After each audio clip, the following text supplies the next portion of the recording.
Hello everybody and welcome to another Transformers third-party review. Finally getting around to reviewing this guy. Had a lot going on with university lately.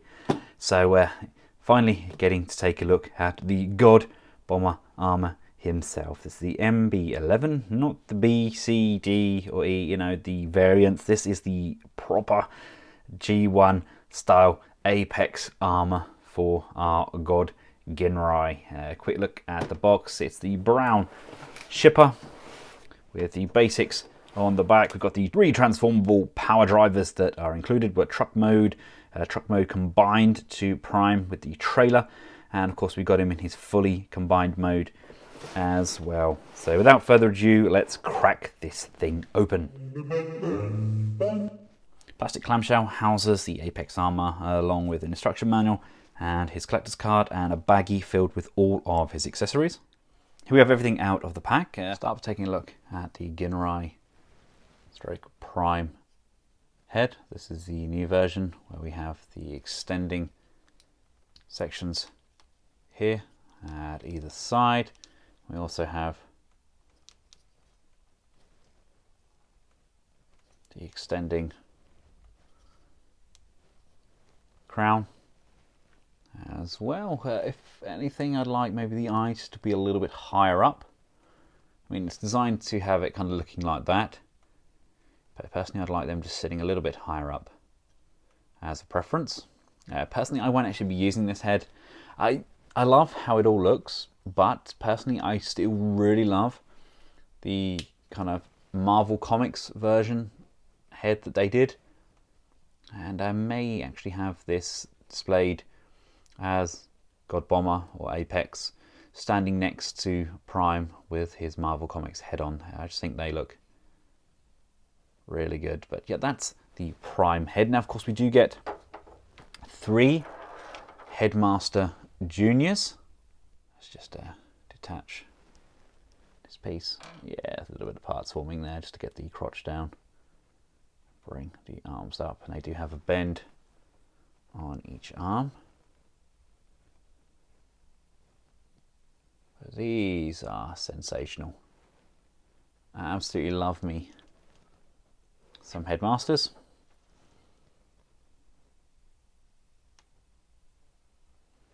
Again, just pop that off, bring these down. Now I know we've already covered these when we did the Nucleon Quest version of Apex, but nothing better than the original colours in my opinion. And last but not least, now do you think we'll be getting a night beat? I really hope so. Had night beat as a kid. I managed to lose the guns that came with him though. He had a couple of small guns that would attach to the antennae and then to the front of the car. At least that's what I remember anyway. I remember I lost one of them back when I'd done my first purge of all my Transformers when we first tried to get a house. And I regret selling them. I sold loads and loads of really nice old school ones. But yeah, there we go. There are our 3 Headmaster Juniors. Now they are a little bit smaller than the standard Fans Hobby Headmasters. The size difference isn't horrendous. It's kind of what you would expect from Headmaster Juniors. You know, they are a very good size, in my opinion. I mean, they're going to look outstanding. When is Maneuver coming out? I think that's soon, isn't it? Hopefully. We're looking forward to getting her. Anyway, I am digressing. Other weapons include some rockets. Get 2 of those. 1 of these. Big Bessie of a gun. And these do, of course, launch. Very powerful launching mechanism. And we get 2 of these swords as well. The swords do detach and detach, extend this far, and then we've got another flicking blade action here where this is going to flick down and extend, so we can extend the sword fully. You know, if you don't like this shallow kind of section here, you can get kind of more of a dagger sides, but these are nice. You get 2 of these. Unfortunately, you do have to kind of have this flicked in again before you can put all of this section back in together. And here we have God Bomber in all of his glory. Rolls nicely, even considering we have the swords on the underside there. Clearance is very minimal, but you do have to make sure that the nubbin is facing inwards. There's a notch on the other side, like a circular peg. Make sure that's facing inwards, so we do get some clearance. Love the way the rocket launcher sits on top. There is a tab here. If you push this button through, that's a safety latch to stop the firing mechanism. It does pop through to the other side. Push it back out again, and then you can use your rocket firing method. And of course we do have our pilots inside there. This section here comes down, and just push that down like so. That then allows this section to come upwards. It's a very nice tight fit, but there they are. Look, there are our pilots all inside, and their helmets just sit on there. Love the circuitry detailing on the inside there. They can just stay in there. They're not doing anybody any harm. Lock that back up. Yeah, that is a hefty lump, but that's absolutely incredible. That is just my childhood. This was like kind of the most sought after piece when I was a kid. I never had the Powermaster Prime. I always wanted it. Then I found it at a boot sale after I had a dream that I found it at a boot sale. How very peculiar. And then I saw Master Force when I was growing up as well, and I realised that there was an add-on kit. And then they'd done the reissue of the Powermaster with the Apex Bomber, and I had to have that. And then that kind of started off my love. It just ticked so many boxes in terms of my love for super robots. This is really bringing back all of that nostalgia feels.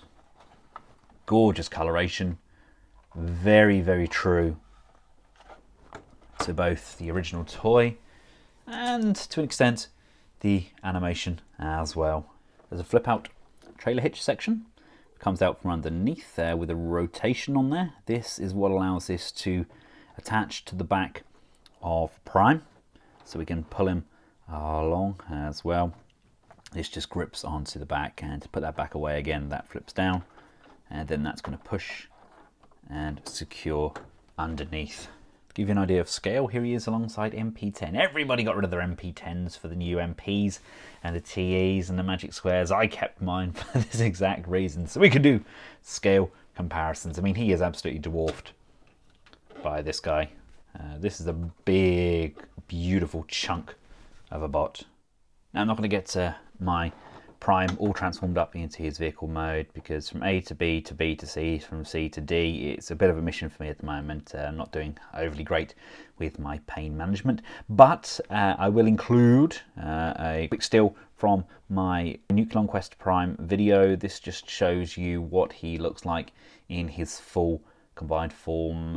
Obviously the colours being different, but it's a really substantial length. Right, from here, let's get him transformed up into his robot mode. Now, first port of action is to de-weaponize. There we go, our Apex Bomber. Just detach these from the underside and from the underside. Come around to this top section. This piece here is going to slide out, so push these down and just lift. Look at how vibrant that blue is. Absolutely adore it. This is then going to slide like so. Now we have a tab here. That's going to untab. Do that on both sides. And that allows this front piece to come out. Yes, this is in an essence parts forming, I guess, but that's what God Bomber's always been. God Bomber, or Apex, depending on what you want to call him. He's always been a selection of parts. That's kind of his thing.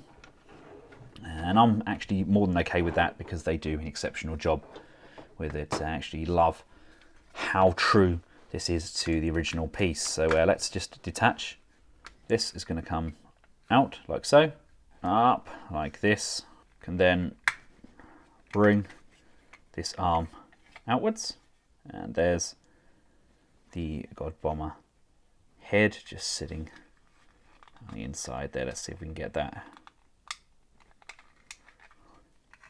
See if we can get that up. This is always the most difficult part for me with the previous version as well. Lifting this up, sliding it along on that hinge, and then bringing that back up again. This section here is going to form the waist. That's going to come down.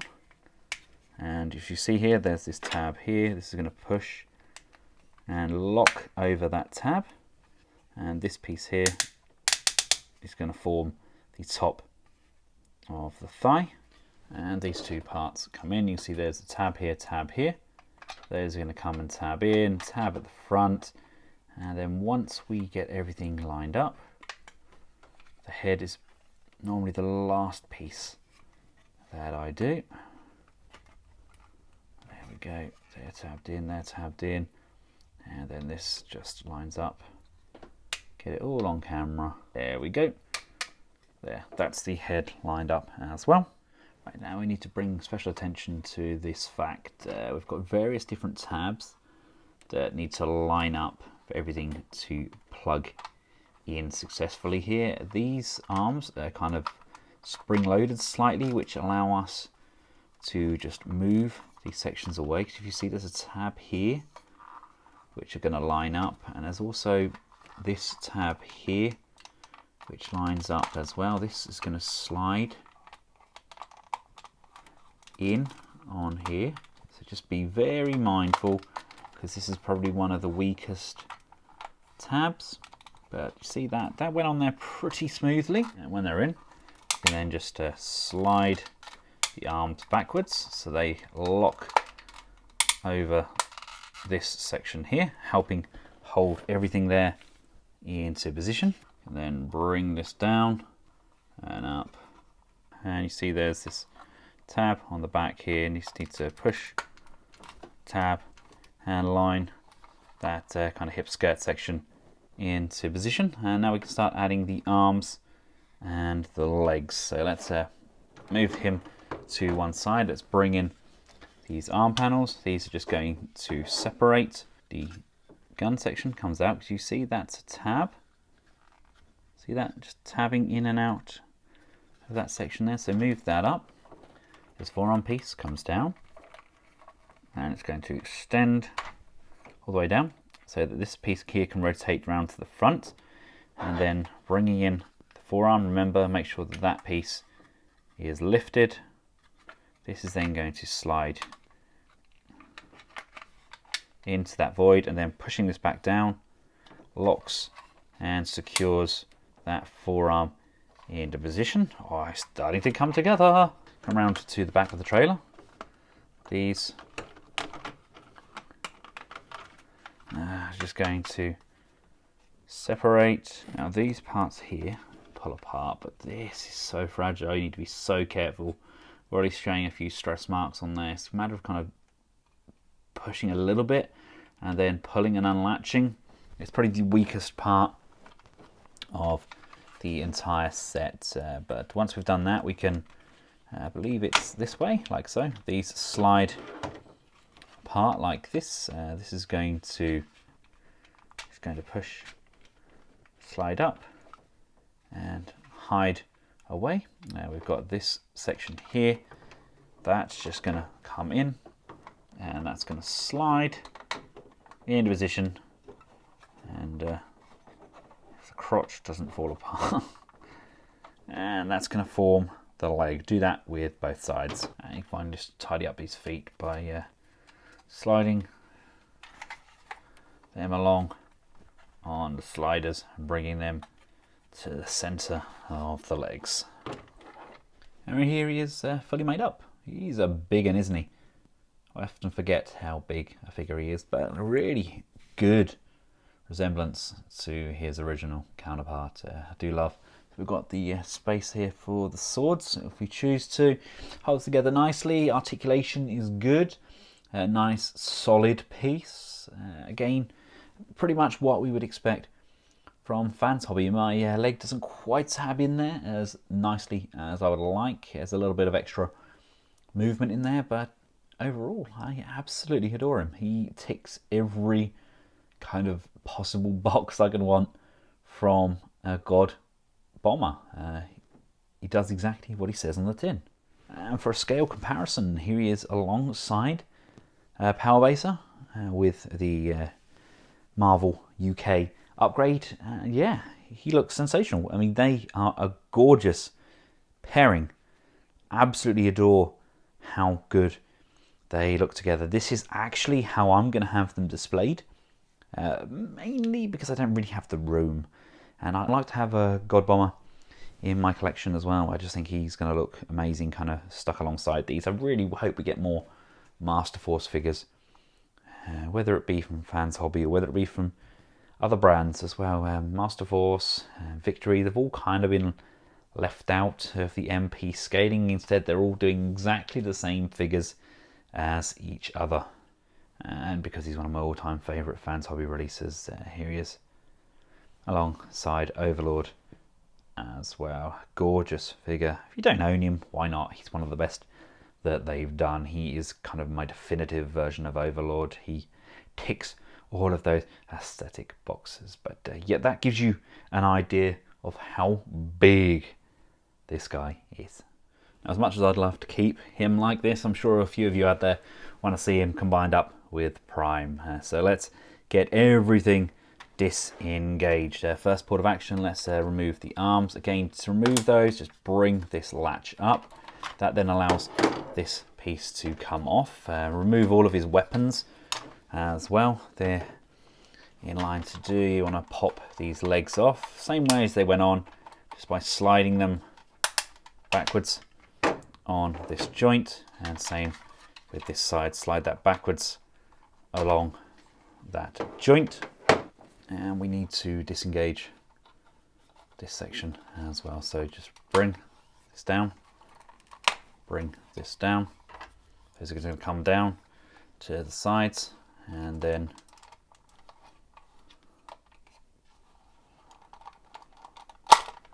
this is going to slide off of both sides. The head section is going to split in half, and basically we're going to return these to where they were when we got him in his vehicle mode. So they just tuck down nicely inside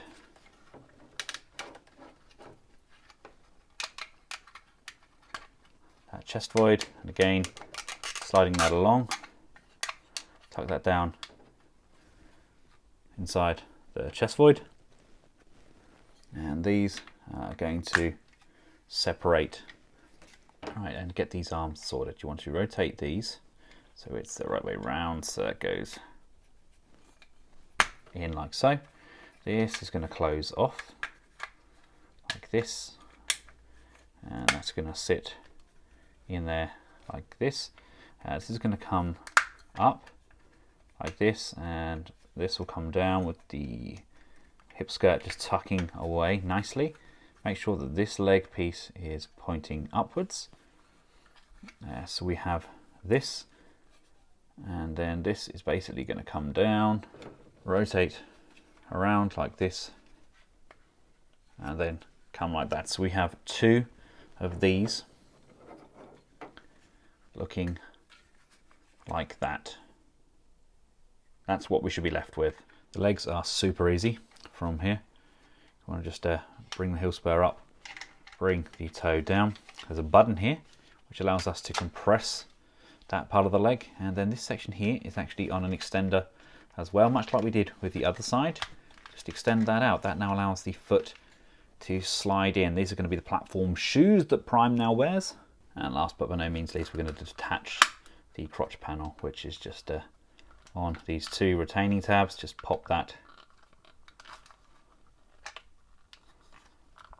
off and off. Right, let's start getting our Ginrai transformed up.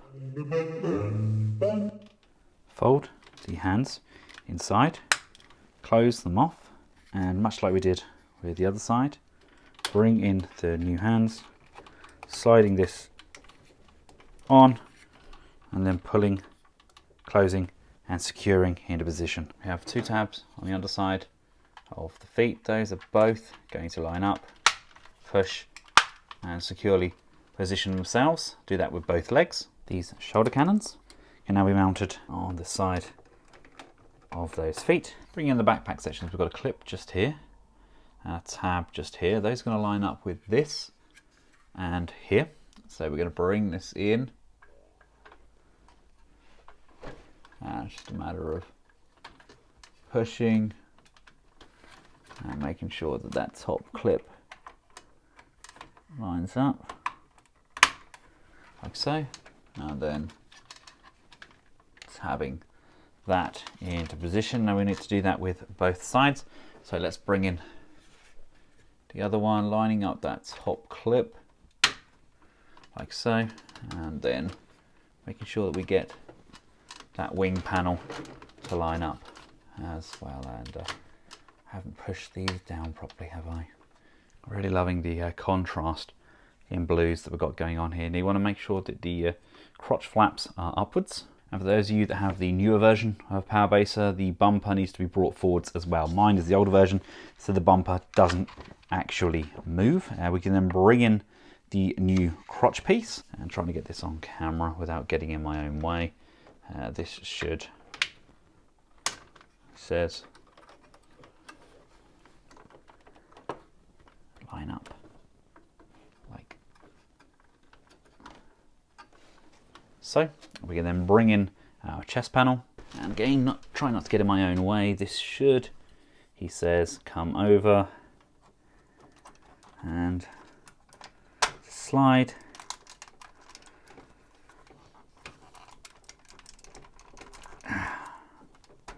in to position like so. And here he is fully combined up. Now we do get different options. The guns can mount on the wings, they can mount on the back like the original toy. Absolutely adore him. He is a monster of a figure. Yes, I haven't changed out his head yet. I can do. I just really love the Marvel Comics head. I think it absolutely works perfectly with his God Ginrai armor as well. And he looks outstanding, doesn't he? I love the fact that we've got various different colorations in there as well. The vibrance of that new blue that we've introduced as well. We've got the greys and the silvers. It definitely does look glorious. Really happy with how it's turned out. Articulation has stayed the same. Again, it's quite kind of back heavy, but it's just a matter of adjusting those thighs, bringing them forward slightly, and offsetting the balance. But really do love what they've done. This is my favourite version of the mould. I know there's some glorious looking colorations. We've got like the Nuclear Conquest, we've got the Shattered Glass. Don't know if they did a Fire Guts version as well as a limited release. I'm not entirely sure. I got a feeling that they did, but this does look sensational. I'm now having second thoughts about whether to take apart my Nuclear Conquest and have Apex separate there, and then have this guy fully combined up. Oh, decisions. And of course the question was, how does he now fare against Overlord? The answer is ruddy perfectly. That is what dreams are made of. Really fantastic job. Absolutely adore how this guy looks. Again, loving what Fans Hobby are doing. One of my favourite third-party companies, both for production, aftermarket, help, and communication. You cannot fault them. They do an exceptional job. I'll include a link to a Fans Hobby playlist at the end of this video as well, so if anybody does want to check that out, feel free to do so. I'll also include a link where this has come from over at fans-hobby.com. But until then, thank you all for checking out this video. If you found it useful, give it a big thumbs up, feel free to share. And of course, if you do subscribe, hit that notification bell so you get those little notifications come through when I upload new content. Until next time, for myself and the Apex Armour, aka God Armour, aka MB-11, thanks for watching. Goodbye.